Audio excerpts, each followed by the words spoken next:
'cause you're my home away from home, away from home, away from being alone. Hey there friends, it's Carly. Welcome back to my channel, or hello if you're new here. In today's video, we are prepping and resetting for July. So I'm tackling all things cleaning, laundry, planning, and just a whole heap of cozy vibes. Make sure you stay tuned for my June book wrap up and my July TBR. But if that is something you're keen to see, grab yourself a cuppa and let's get into the video.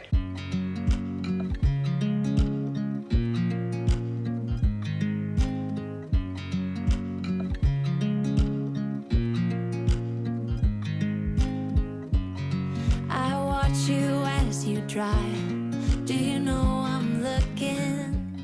Lately, I haven't been feeling the best. While my nausea from pregnancy has certainly died down as I've entered into the second trimester, my energy levels have not increased. Most days I'm coming home feeling exhausted, and this was something I definitely dealt with prior to becoming pregnant, so it has certainly increased since becoming pregnant. And I'm also finding that my pregnancy hormones are quite erratic, and sometimes so are my moods. Because of this, I've often found myself becoming easily frustrated or easily upset, even resorting to tears on the merest of occasions. And all of these things combined have made me feel really sluggish and not super motivated in life. So even as I was planning out today's video and knew that I would have to get sort of inspired, organized, and motivated for the month ahead, I really found it challenging to muster up that mental and emotional energy in order to do so. So in order to align with that physical and mental state that I'm currently in, I wanted to present you guys a more slow, relaxing, and cozy monthly reset routine. Obviously, we're starting off with a little house cleaning, which always helps to make me feel better. I honestly find a clean and tidy space is just so good for my mental health and just an overall feeling of satisfaction. And then I grabbed all of my fun colors and highlighters and books so that I could start the planning segment. There is a lot coming up in July, which I will talk about momentarily. So I wanted to get really organized with that and be able to capitalize on my time. I also found that I started using Notion maybe last month or the month before, and it is really not something that I've picked back up over this last month. I had fun kind of playing around with it and found it to be a very aesthetic and inspiring sort of organizational tool, but for me, I just love having something tangible that I can get out and physically write in and physically cross things off, which makes me more motivated to get organized and use those things consistently. Forever, forever, forever. I watch you as you drive. Do you know I'm looking?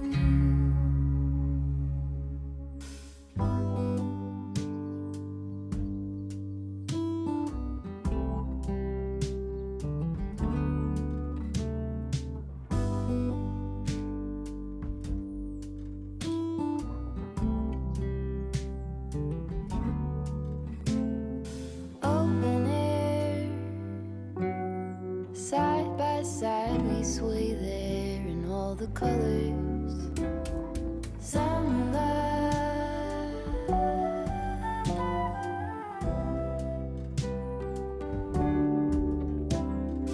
lonesome dove, folded on the lawn chair in all the colors. Summer love,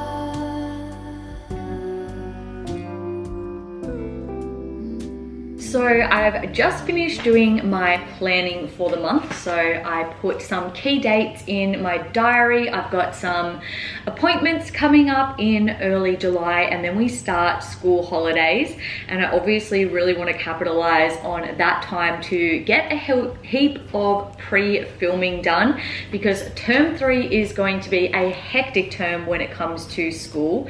We've got parent-teacher interviews. I've got my year 12 trial exams, prepping them for that, marking the trials, writing their end of year reports, and then prepping them for the HSC. We've also got year 11 yearly exams, so I'll be prepping them for that and then marking that at the end of the term. And then obviously just my regular planning and marking of assessment tasks as well. So to capitalize on school holiday time, I did make myself a little July to-do list where I've got mostly admin jobs that I really want to get done during the holidays, such as book in for my tax, organize my tax receipts, plan out my August filming content.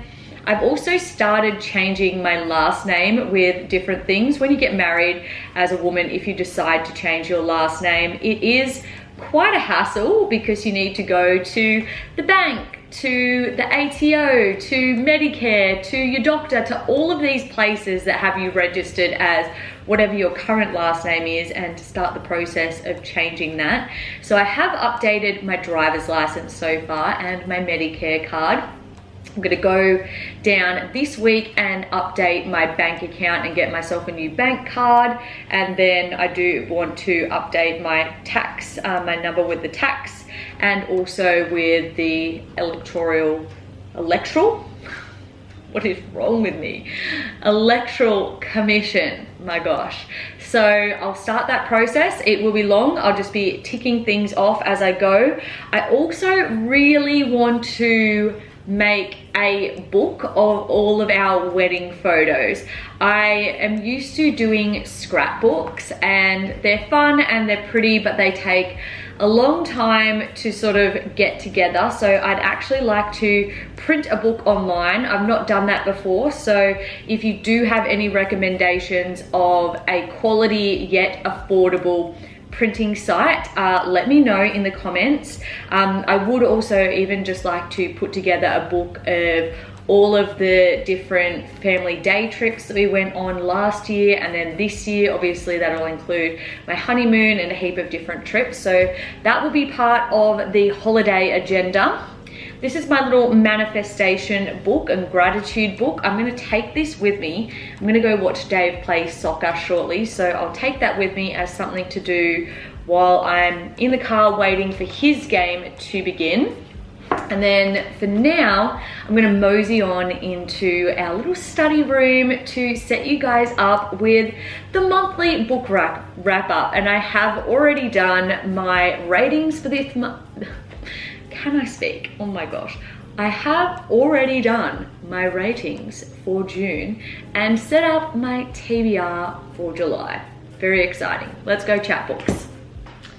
All right, so firstly, let's start off with my June reading list and what I rated each of these books. Now, the first one was When the Body Says No, and it turns out it ended up being When Carly Says No. So I got about this far through the book, and honestly, I just feel like I don't have time in my life, or just can't be bothered in life anymore doing something that's just not going to bring me joy and forcing myself to do it. And this book was one of those things I was trying to force. There have been so many books that I've read throughout time where I've just kept on persevering because I've spent good money on them and I wanted to get my money's worth. But this was honestly super boring. I was really hoping that it would be a very practical yet science-informed sort of overview of stress, how it impacts your body in different ways, and I guess how you can practically manage it or manage its effects on your body. And it really wasn't that at all. Instead, each chapter was kind of looking at a very specific illness, and then how stress sort of magnifies that illness's effect on your body, or, you know, prompts that illness to occur in the first place. And these are very specific things that if you're not personally dealing with or know someone that is, it can kind of seem quite irrelevant to you, which is exactly what happened to me. I'm hoping that, you know, I won't have to experience these things one day. And one of the main, I guess, takeaways that I got from this book is that the stress mostly in those specific illnesses and instances comes from unresolved childhood trauma and the inability to express emotion, particularly rage, creates that stress response in your body and triggers or I can't speak today, or exacerbates that sort of illness or issue. So for me, this one is a no. I ended up rating it a 2.5 out of 5 because I felt like obviously there was some useful information there and it could be helpful for people, but certainly not for me. The other 3 that I did have were certainly more promising. So the one that I rated the highest was 5 Girls Lied, 5 Girls Died, The Cheerleaders. I felt like from the very start this was very thrilling, and the interesting thing that I realized at the end, without trying to give away any secrets, is the 5 girls that lied and the 5 girls that died weren't necessarily the same 5 people. So there were definitely deaths going on and definitely lots of lies, and it was trying to uncover the mystery surrounding why these 5 cheerleaders happened to all die in various circumstances in a one sort of summer period. And it was one of the cheerleaders' sisters who was the main character who was trying to uncover this as part of, I guess, her journey towards healing and dealing with the death of her sister. So I rated this a 4.5 out of 5. Next up, we had The Cousins by Karen M. McManus. She's the author of One of Us Is Lying. I liked that book. I've read some of her other ones and I did enjoy this one as well. I rated this one and Sydney Sheldon's The Sky Is Falling both 4 out of 5. I definitely feel like they had a thrilling kind of action mystery element. In Sydney Sheldon's The Sky Is Falling, we're trying to, very similar actually to The Cheerleaders, a family has mysteriously died, but during the space of a year and all due to very different circumstances. But I guess the main character, who is a journalist, is trying to uncover, is there something more nefarious to these deaths that were deemed accidental than what it seems on the surface? And the answer is yes, but there's a lot of danger and a lot of risk involved in finding out the answers. And then in The Cousins, we've got 3 cousins are requested at their grandmother's remote island. They've never met her before, and she doesn't seem to remember inviting them. But there's sort of a lot of family drama, inheritance, lies, secrets, death happening in here. So very similar vibes, but also just kept me hooked the whole way through. So altogether, pretty happy with my June choices. And then my July choices mostly have a Parisian theme, with the exception of one, because I felt like I needed an extra. So I only had 3 Paris-esque books. So my first one is Paris Dreaming. This is not its actual cover, this is the hard cover. I took the soft cover off because I felt like this was a little bit more aesthetic, and this is my non-fiction of the month. It's based off Katrina Lawrence's experiences in Paris and how it was sort of like a very whimsical city and captured her attention and was able to, yeah, intrigue her in the art of travel, food, fashion, all of those fun things. And then my next one is The Paris Affair by Pip Drysdale. And then on the back, it's very interesting the way the blurb is set out. It says, no matter what Audrey Hepburn might have said about the City of Love, it turns out Paris is not always a good idea.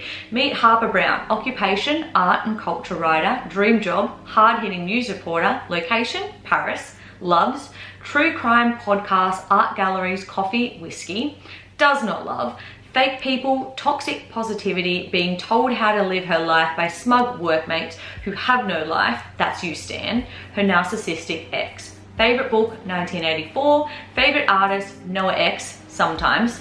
Favorite painting, Clemence Schubert at the piano. Special skills, breaking out of car boots, picking locks and escaping relationships. Superpower, she can lose any guy in 3 minutes flat, ask her how. Secret, she's hot on the trail of a murderer and the scoop of a lifetime. That's if the killer doesn't catch her first. So it is Paris, whimsical city, but with a dark twist. I like how there's like a smidge of a romance element in here, but it's also got that thriller sort of murder-esque vibe to it. And then we have The Paris Apartment by Lucy Foley. Unlock the mystery, only you hold the key. And it says, welcome to number 12 Rue des Amants, a beautiful old apartment block deep in the back streets of Montmartre, where nothing goes unseen and everyone has a story to unlock. The watchful concierge, the scorned lover, the prying journalist, the naive students, the unwanted guest. There was a murder here last night. A mystery lies behind the door of apartment 3. Who holds the key? And sorry if any of these French terms I am butchering. Obviously, I don't speak French, so I'm doing my absolute best. And then my last book for July, just a random one. I had no specific reason for choosing Sally Rooney's Normal People, other than the fact that I've had it for quite some time and just haven't read it yet. When I've been selecting my monthly reads, I just haven't really gravitated towards this one. And I'm actually not even sure why I bought it, because I feel like the blurb of it just sounds a little mundane to me. So it could end up being one of those ones that I sacrifice. If you've read this and you like it, let me know in the comments below. If you didn't like it, let me know that too. So I am kind of prepared of what is lying ahead. But it says, Connell and Marianne grew up in the same small town in the west of Ireland, but the similarities end there. In school, Connell is popular and well-liked, while Marianne is a loner. But when the two strike up a conversation, awkward but electrifying, something life-changing begins. Normal People is a story of mutual fascination, friendship and love. It takes us from that first conversation to the years beyond in the company of two people who try to stay apart but find that they can't.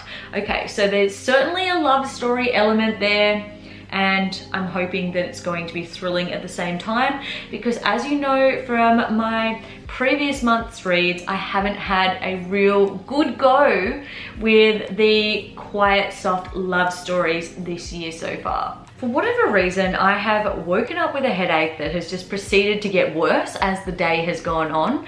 I have tried to avoid taking Nurofen, instead just drinking copious amounts of water, but that's just not cutting the mustard at this point, and I think I need to relent.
Thank you guys so much for joining me on my new month reset routine. If you did enjoy this video, make sure to give it a thumbs up and don't forget to subscribe down below.